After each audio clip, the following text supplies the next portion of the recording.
नमस्कार दोस्तों, हमें बीमारियों से बचाने वाली सब्जियां उगाते हैं आदेश वशिष्ठ जी। आपको ये पूरा वीडियो जरूर देखना चाहिए क्योंकि इस वीडियो में मैं आपको दिखाऊंगा कि कैसे आदेश वशिष्ठ जैसे किसान हमारी अच्छी सेहत के लिए कड़ी मेहनत कर रहे हैं। सामने जितनी आप सब्जियां देख रहे हैं, ये सब्जियां केमिकल फ्री ऑर्गेनिक हैं और ऐसी सब्जियां यदि आप खाएंगे तो डॉक्टर्स का भी कहना है कि हम गंभीर बीमारियों से बच सकते हैं, क्योंकि आजकल सब्जियों में बहुत ज्यादा केमिकल डल रहा है या यूं कहिए किसान अज्ञानता के कारण डाल रहे हैं। लेकिन आदेश जैसे किसान कड़ी मेहनत करके हमारे लिए ये सब्जियां उगाते हैं। आपको और हमें इनकी मेहनत को सफल बनाने के लिए ऐसे लोगों से जुड़ना चाहिए। ऐसे लोग बहुत कम हैं जो कड़ी मेहनत से ऑर्गेनिक सब्जियां उगाते हों। कारण क्या है न उगाने का, ये कैसे उगा रहे हैं, कौन कौन सी सब्जियां उगा रहे हैं, केमिकल वाली में और इनमें कितना अंतर है और आप इनसे कैसे जुड़ सकते हैं, सारी बातें इस वीडियो में करेंगे। नंबर भी इनका देंगे आपको ताकि आप इनसे सीधे संपर्क कर पाएं। तो चलिए शुरू करते हैं और मुझे उम्मीद है कि पूरा वीडियो देखने के बाद आपको बहुत काम की जानकारी मिलने वाली है। टेक्निकल फार्मिंग चैनल को सब्सक्राइब करें और बेल आइकन भी दबाएं ताकि आगे आने वाले वीडियो की नोटिफिकेशन आपको मिलती रहे। नमस्कार आदेश जी। नमस्ते कुलदीप जी। आदेश जी, आप जो ये सब्जियां उगा रहे हैं, मैं देख रहा हूँ कि आसपास कोई लोग कोई सब्जियां नहीं उगा रहा है। पहले तो ये बताइए क्या फर्क है, कितनी मेहनत है जो और लोग नहीं उगा पा रहे हैं। आजकल जो किसान है वो घर से ही खेती करता, खेत में आके खेती नहीं करता। जब उसने गेहूं की बिजाई कर दी, आके एक बार पानी लगा दिया, अगर उसको पेस्टिसाइड की स्प्रे करनी है या केमिकल की कोई भी जहरीली स्प्रे करनी है तो वो मजदूर को ही खेत में भेज देता है, खेत बता के। वो खुद भी खेत में नहीं आता। और यहाँ तो ऑर्गेनिक सब खेती के अंदर इतनी मेहनत है कि कुलदीप जी, मैं सुबह आता हूँ 4:15 बजे। 4:15 बजे मेरे को हर रोज खेत में आना ही आना होता है। पहले सब्जी की तुड़ाई करनी होती है, फिर छटाई करनी होती है, फिर उसको अपना एक मैंने ऑर्गेनिक स्टॉल लगाया हुआ है, उसके ऊपर रख के बेचनी होती है। और सारा जो जैव एंजाइम मैंने बनाए हुए हैं, जीवामृत मैंने बनाया हुआ है, घनजीवामृत मैंने बनाया हुआ है, वेस्ट डिकम्पोजर मैंने बनाया हुआ है, गौ कृपामृत मैंने बनाया हुआ है, और वर्मी वॉश का जो है वो भी हम इसमें चलाते हैं। तो वो मेहनत इतनी हो जाती है कि बगैर प्रेरित हुए किसान, बगैर झटका लगे हुए किसान, मुझे तो लगता नहीं कि इतनी मेहनत कर पाएगा। बहुत ज्यादा मेहनत है इसमें। जो केमिकल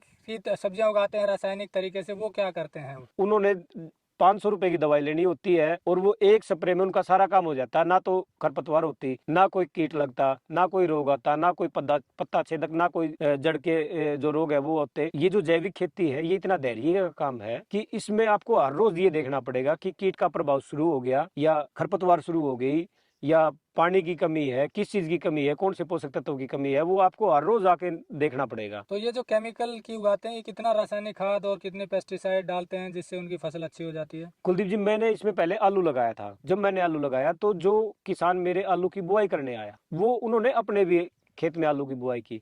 तो उन्होंने मुझसे पूछा कि भाई इसमें डाला क्या है।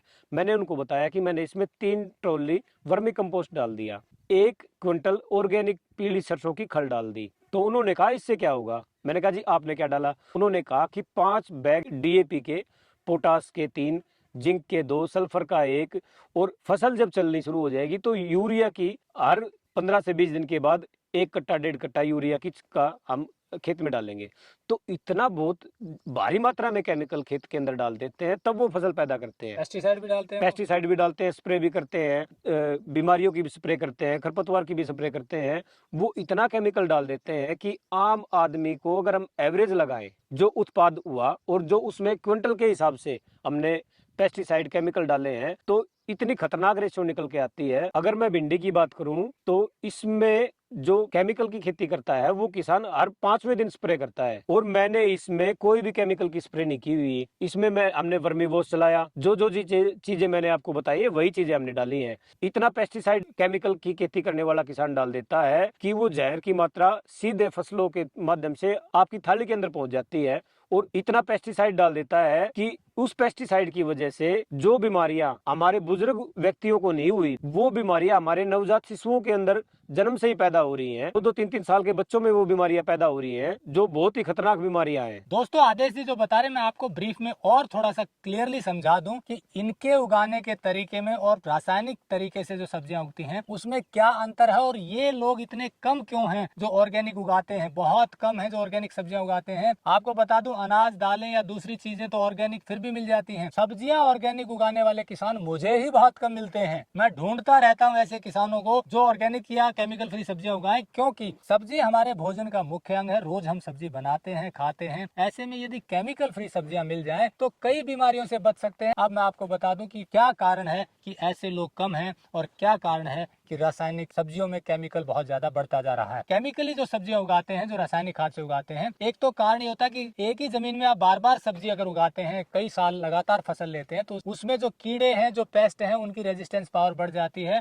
उसमें और ज्यादा केमिकल डालना पड़ता है, क्योंकि सब्जियां जिस क्षेत्र में लोग उगा रहे हैं वहाँ सब्जियां ही उगती हैं और अच्छी प्रोडक्शन लेने के लिए वो लगातार उन्हें रासायनिक खाद, DAP, growth promoter, fungicide, pesticide, weedicide डालना पड़ता है, तब जाके अच्छी प्रोडक्शन होती है। अब चूंकि एक बार में बहुत प्रोडक्शन होती है तो उन्हें मंडी में ले जाना पड़ता है, और मंडी में अगर अच्छी प्रोडक्शन होगी तभी उन्हें बचत आएगी, कम प्रोडक्शन में बचत नहीं आएगी। तो मंडी में ले जाकर वो लोग बेच देते हैं। कई बार तो स्थिति होती है कि भाव बहुत कम मिलता है, खर्चा भी नहीं निकलता। उनकी बात कर रहा हूँ जो केमिकल के तरीके से उगाते हैं, क्योंकि वो लगातार सब्जियां उगाते हैं तो कभी कम कभी ज्यादा उनको कुछ वायबिलिटी आ जाती है। इस तरह उनका काम चलता है। आप दूसरी तरफ बात करते हैं ऑर्गेनिक खेती करने वाले किसानों की। ये लोग जो इतनी कड़ी मेहनत करके जब ये उगाते हैं तो बेचने की समस्या आती है। मंडी में ले जाएंगे तो भाव नहीं मिलेगा, क्योंकि पहली बात यह है प्रोडक्शन शुरुआत में कम होता है। कड़ी मेहनत करके उगाते हैं, धीरे धीरे बढ़ती है प्रोडक्शन। तो अगर ये मंडी में ले जाएंगे तो भाव नहीं मिलेगा और हतोत्साहित हो जाते हैं और छोड़ देते हैं। मेहनत ज्यादा, रोज सुबह 4 बजे तुड़ाई करनी पड़ती है, लेबर कॉस्ट बहुत बढ़ जाती है। 4 बजे उठेंगे, तुड़ाई करेंगे, मंडी में ले जाएंगे और नहीं बिकेगी तो छोड़ देते हैं। लेकिन दूसरी तरफ आदेशी जैसे ऐसे किसान हैं जिन्होंने ये तय कर लिया है कि कुछ भी हो जाए हमें लोगों को केमिकल नहीं खिलाना है, हमें शुद्ध सब्जियां ही खिलानी है। अब ऐसे में तय तो कर लिया, लेकिन इनका हौसला तब बढ़ेगा जब लोग खरीदेंगे। और कमाल देखिए, ये बहुत ज्यादा महंगी भी नहीं बेच रहे हैं। सोर्स पर अगर यहीं से आसपास बिक जाती है तो मार्केट वाली से 5 से 10 रुपए ही रेट ज्यादा होता है, क्योंकि इनकी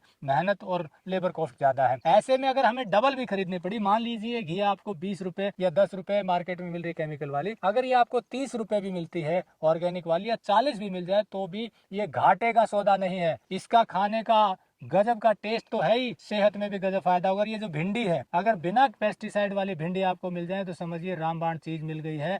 अगर वो 1.5 गुना रेट पर भी मिल जाती है, बहुत ज्यादा रेट भी नहीं करते। तो हम जोड़ रहे हैं ऐसे किसानों को सीधा आपसे। आप लोग इनके खेतों में विजिट कीजिए और आसपास भी जागरूकता फैलाइए। ऐसे किसानों से सीधे जुड़े और सब्जी लें। एक बार इनकी सब्जियां अच्छे रेट पर बिकना शुरू हो गई, क्योंकि डेली सब्जियां निकलती है तो डेली बिकनी चाहिए। डेली तब बिकेंगी जब ग्राहक ज्यादा जुड़ेंगे, लोग इनके पास आएंगे, इनकी सब्जियां खरीदेंगे। और 1-2 सीजन अगर इनकी सब्जियां अच्छे रेट पर बिक गई तो दूसरे किसानों को हौसला मिलेगा, वो फिर आगे आएंगे ऐसी सब्जियां उगाने के लिए। तब ये मुहिम जोर पकड़ेगी, तब आपको ऑर्गेनिक सब्जियां मिलेंगी। अभी बहुत से लोग जो दर्शक देख रहे हैं वो चाह रहे होंगे कि हमें ऑर्गेनिक सब्जियां मिल जाएं। दिल्ली गुड़गांव में रहते हैं, कहेंगे कि हमें मिलती नहीं, मजबूरी है। मजबूरी इसलिए है क्योंकि लोग उगाते नहीं, तो उगाएंगे तब जब हम खरीदेंगे। तो ये झज्जर के पास, जहाजगढ़ के रहने वाले, दिल्ली गुड़गांव के पास में है। कभी वैसे विजिट कीजिए, या आसपास के लोग ये वीडियो देख रहे हैं तो आप भी यहाँ आकर ये सब्जियां खरीदिए। और इवन जो गांव में रहते हैं उनसे मेरी रिक्वेस्ट है, ये तो इतनी 1 एकड़ की सब्जी अभी उगा रहे हैं, गांव वाले खरीद लेंगे, लेकिन गांव वालों के भी दिमाग में ये रहता है कि महंगी है, तुलना करेंगे तो ये सस्ती पड़ेगी। अपने गाँव के ही किसान से सब्जियाँ खरीदिए और इनका हौसला बढ़ाइए। देखिए इन्होंने कितनी घिया उगाई हुई है, इन्होंने पेठा उगाया हुआ है, इन्होंने त्योरी, देसी वाली त्योरी है, करेला उगाया हुआ है केमिकल फ्री, भिंडी है इनके पास और टिंडा इनके पास है, चप्पल कद्दू इनके पास है। कितनी सारी वैरायटी है।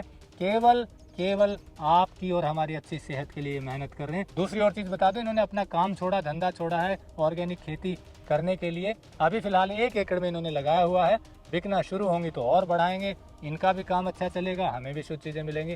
नंबर दिया हुआ है, कोई संपर्क कीजिए, विजिट कीजिए और इस मुहिम को आगे बढ़ाइए। यकीन मानिए सेहत में बहुत बड़ा बदलाव होने वाला है ऐसी सब्जियां खाकर। इन सब्जियों को हल्का बॉयल कीजिए, कुकर में मत बनाइएगा, वैसे ही गल जाती हैं। कुकर में बनाने से न्यूट्रिशन थोड़ा कम हो जाता है। ऑर्गेनिक सब्जियां लीजिए, सीधे बनाई पकाइए, कम मसाला डालिए, कम तेल डालिए। मैं कहता हूँ रामबाण औषधि की तरह काम करेगी। और कच्चा भी खा सकते हैं कुछ चीज़ों, तो घिया का तो आप जूस भी बना सकते हैं। तो ये थी आदेश जी की कहानी। ये हरियाणा में झज्जर जिले के जहाजगढ़ गाँव के रहने वाले हैं।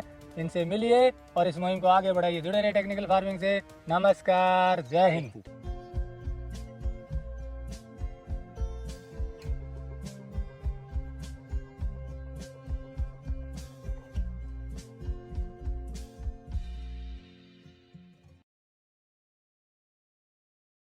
अगर आपको यह वीडियो पसंद आया है तो ज्यादा से ज्यादा लाइक और शेयर जरूर करें। साथ ही चैनल को सब्सक्राइब करना ना भूलें।